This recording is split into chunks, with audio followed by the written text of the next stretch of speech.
Sisi Club ya Young Africans inafuata taratibu zote za usajili wa wachezaji na taratibu za mashindano. Mchezaji Mohamed Damaro ni mchezaji wa Singida Big Stars, na mchezaji huyu alipata usajili akiwa kama mchezaji mzawa Januari mwaka 2025, takriban mwaka mmoja na miezi kadhaa uliopita.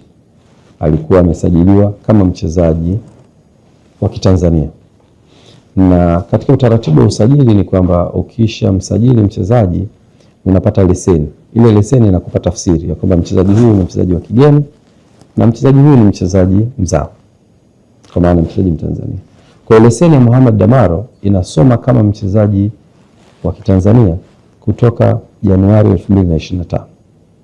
Sisi tukimtazama kwenye mifumo ambayo FIFA inaitambua, inaitwa TMS, Transfer Matching System, ndio mfumo wa usajili wa wachezaji wote duniani. Mfumo ule unamtambua Mohamed Damaro kama mchezaji wa Kitanzania. Kwa hiyo sisi wakati tunafanya program zetu za kitimu na tunasema tunahitaji mchezaji huyu na huyu na huyu, tukiweka maanani ya kwamba wachezaji wa kigeni wanatakiwa 12, Mohamed Damaro kwenye mifumo ya usajili anasoma kama mchezaji wa Kitanzania.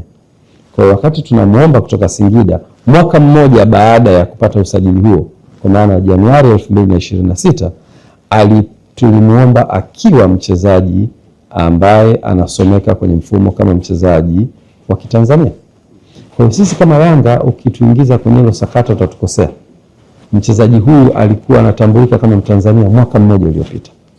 Na zaidi ya hapo,